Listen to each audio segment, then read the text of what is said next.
Ron Brown on behalf of Mr. Calhoun. Andrew Childers appearing on behalf of PPR. Your name, sir? Jules Calhoun. All right, thank you. All right, this is it's entitled People's Ex parte Motion for Modification with Bond Conditions. I don't know that it was as filed ex parte in any respect whatsoever, because I think it was communicated to all parties. That's the first problem. The other issue is that typically these motions are filed. Court's first determination is whether or not the necessity for the court's action constitutes an emergency. I'll be frank with you, I'm not convinced that it does constitute an emergency, but given everything, the court is choosing to hear the matter. I really don't deem it an emergency, so that you're clear on the court's perspective. All right, but is your motion? Go ahead. All right, before I begin, and thank you for that, thank you for accommodating this motion. Because I'm a little unclear. I talked to James and Ms. Scott from the defender's office. My understanding is there was one order, and then and I think there was an error or an issue with what are specifically the defendants with respect to GPS tether and exclusion zones. What are those conditions if nothing changes with respect to the defendant's bond as we sit here today? The original order that was entered by the magistrate on the 28th, and I'd have to go back and look at the hearing, but I don't know that there was necessarily an objection from the people, was for location tracking only on a GPS tether. Okay. That subsequently, and again, I'd have to go back and look at the hearing. I did not have the time to review the video of the hearing. That has subsequently been changed to exclusion zone with location tracking only. So the change wasn't to, just added an exclusion zone. And the only area that was added, which again doesn't, when I look at the requests, the written requests that were made by the people, doesn't make much sense to the court, given my knowledge of the area, is the address of Hazley Elementary School, Ann Arbor. That particular address is the hot zone. Is Hazley Elementary School. Is Hazley Elementary School. And so that, as the order currently stands, if the defendant were to be released, there would be exclusion zone of the elementary school on its GPS tether. As I read this order, yes, but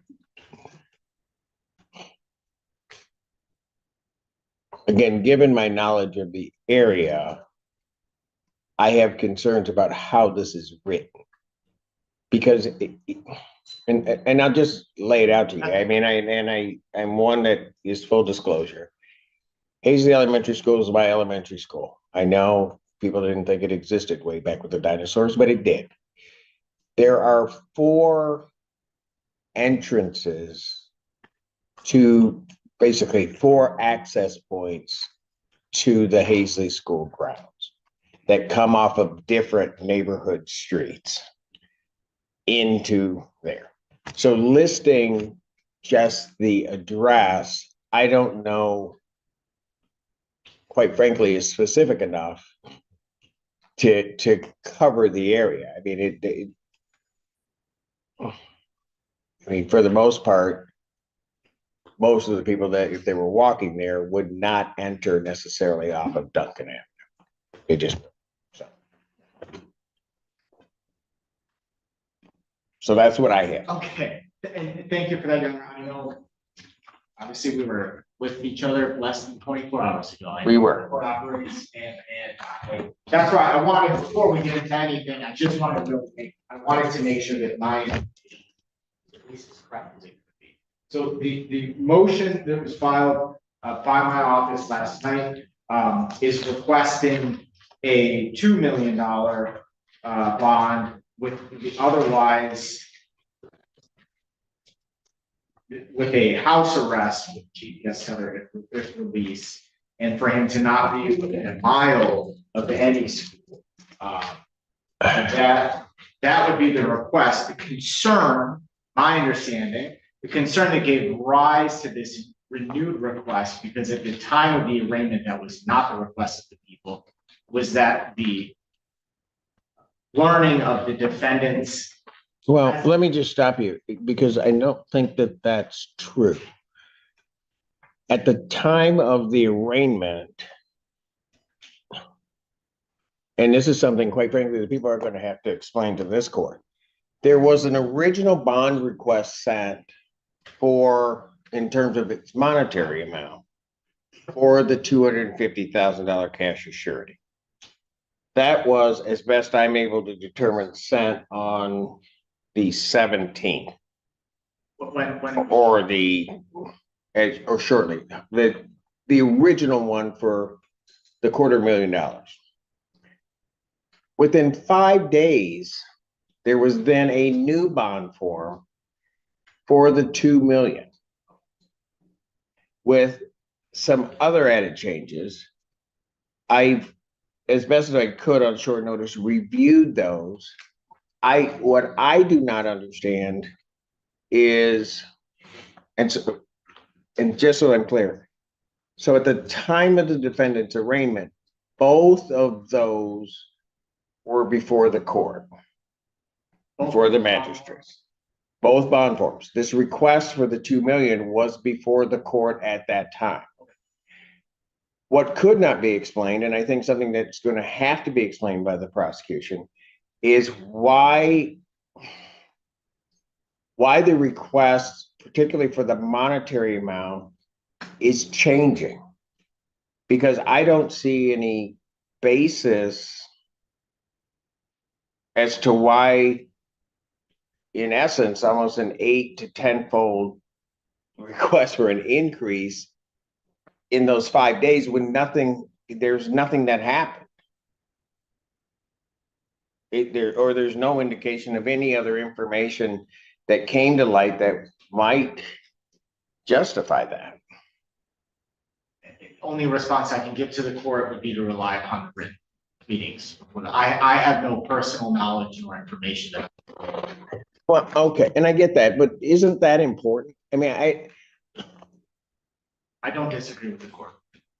Because effectively what you're asking me to do is to do something under the court rule, which I can't do, which is to deny the defendant bond.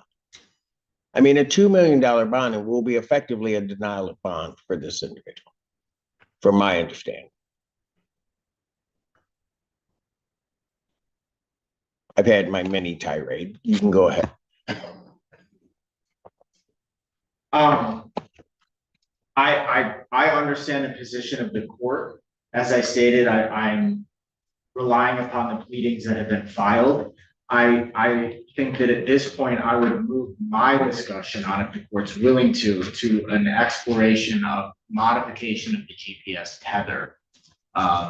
Or at least clarification, hearing what the court, through its own personal knowledge and experience of the location of Hazley Elementary and the location of the defendant's residence. My understanding is that there is perhaps a residence the defendant can stay at his uncle's home on, I believe it's Ingalls, just kind of other slightly more downtown, you could say. Now, in a quick look on Google Maps, that address does appear to be within a couple blocks of Community High School. I don't know if the court is would entertain. I'm just kind of, as we do sometimes around exploring options on the record. Right. No, I get you. And so that's kind of where what I'm looking at now. Ultimately, we have a lot of people in the courtroom. I believe the majority of these people in the courtroom are staff at the elementary school that were affected by this threat. They are concerned for their own safety. They're concerned for the safety of their students. Rightfully so. I have a child in elementary school, and the court has its own experience as such. I think that what ultimately we're looking to do is anything we can do, acknowledging the fact that the defendant may very well be out of custody while this matter is pending, that we can as best protect the children of that school and the community at large. And that's what the people are requesting. And I'm open to a discussion as to how we can best do that. And I'm very much aware of the defendant's history. I guess I wouldn't say I'm very much aware, but I'm aware of the defendant's both mental health issues and what I could say the condition that he exists in through a brief reading of the police reports as well as discussion with members of the public defender's office. I'm aware of all of those things. Okay, so, and then certainly I'll hear from the defense, but there was a request that he not go within a mile of any school, right? You have to leave the city of Ann Arbor. Absolutely. I mean, because I mean, I even this morning was having my staff look and just try to determine whether or not that's even a feasible condition I could put on a defendant. And a mile, you can't do it. I mean, I think within really a mile and a half, 2 miles of just Hazley School, there are two other elementary schools and a junior high and a high school. So, I mean, I don't even know how that would work, to be honest with you. Would the court consider a DES other house arrest so we don't have to play the exclusionary zone game? I would certainly entertain it. And look at it if that's the request.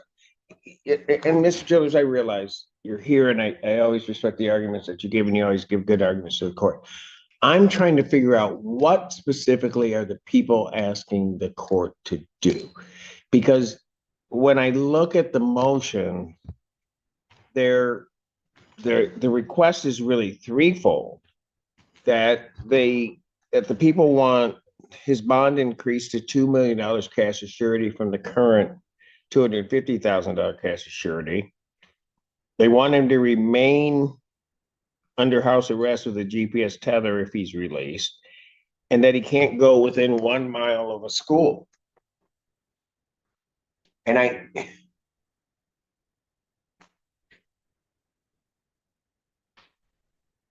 so, I mean, is that the people's request or?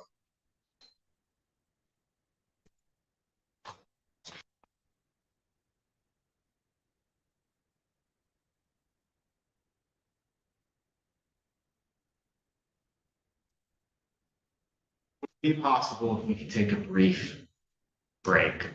I didn't file the pleadings, obviously. I know, Mr. Childers, and I understand that sometimes we're put in a position of having to argue something, but so that you're also clear, I mean, I take what is at least alleged, the safety of the students, the safety of the community very seriously.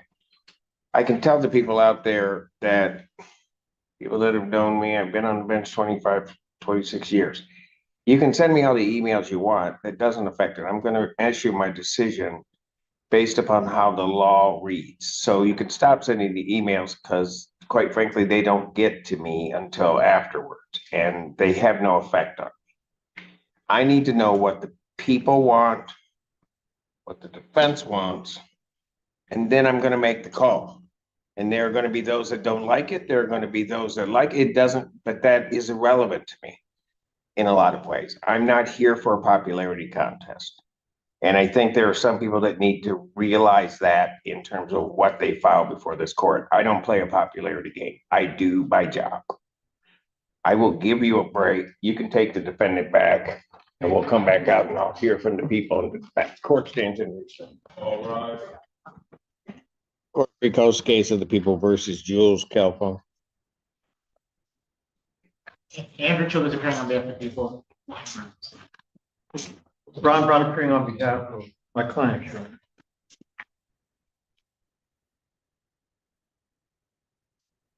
Right. Thank you, Your Honor. I appreciate the opportunity. I've spoken with Chief Assistant Elected Prosecutor, and the position that we are requesting, I would call it modified off the written pleading. What the people are requesting is and I don't believe in my discussions with the Public Defender's Office, this is something that they're opposing. The house arrest at the uncle's address on Ingalls, so it would be a GPS tether with house arrest.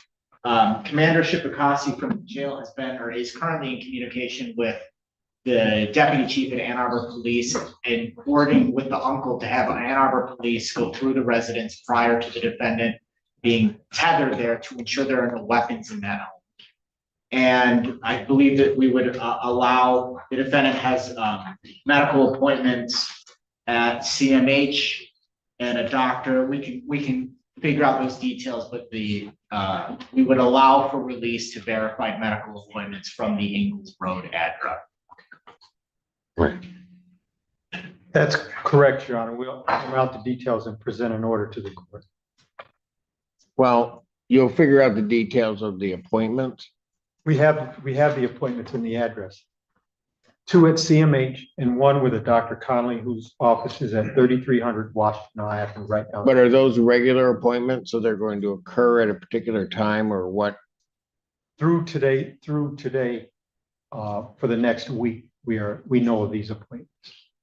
But once he's seen, we don't know when he will be seen again or scheduled again. They're intake assessments. Thank you. And my understanding. That's right. What did you hear? I'll go sit down. You know what?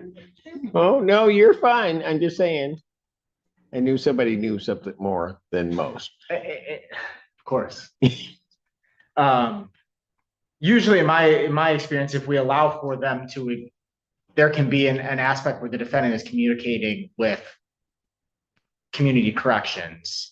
Correct. If this particular doctor, I know appointments change and things like that. We don't need to have an order reflecting every single appointment.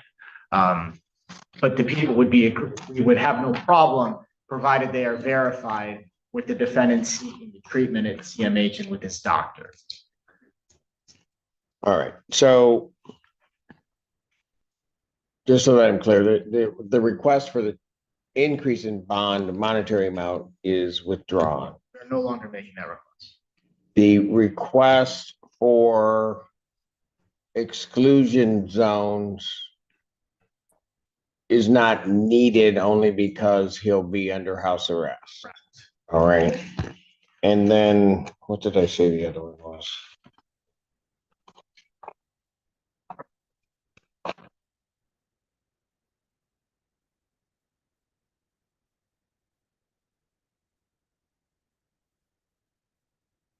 All right. So really, the second one is just a modification of GPS tether to a house arrest. House arrest, correct. All right. And Brandon Casey from Community Corrections was already sending me messages that they're aware of this address and they can. They're aware of the Ingalls address? Correct. All right. Your Honor, we've also spoken to the owner of the 110 North Ingalls address, and he has consented to the police search of his home for weapons. All right. And that's a single. It's an apartment. It's an apartment. It's an apartment. Council approach. On behalf of my client, should we approach with the answers that the court gave? No, that's okay. I presuming you checked the concerns of the court. Yes. And have filed with the court a stipulated order for release from custody, which the court, while in back, has reviewed, finds that it is appropriate, and that it addresses the issues both of the needs of the defendant, which is important, but also not considering him to be a risk of flight, does primarily address the issues of concern and safety for the public on this.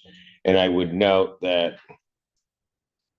I believe he has a preliminary examination, or not preliminary, but probable cause conference, which is scheduled for this upcoming Thursday. Yes, Your Honor. All right, because it was rolled up in terms of time. I appreciate the parties working it out. I have signed that order. What we will do also is we will review it. We'll prepare a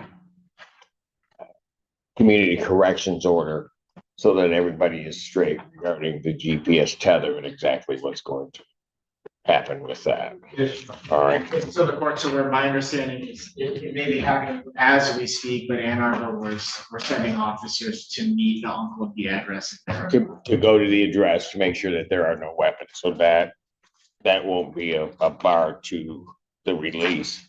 We will get that over there, for those that are interested in his release. The tether's gonna have to be in place prior to his release from the jail. Understood. So, we will try to make that happen and try to make sure that if it's gonna happen today, it can happen today, otherwise it's not gonna happen till Monday. Understood. All right? Thank you, folks. Thank Everybody have a good weekend. Thank you.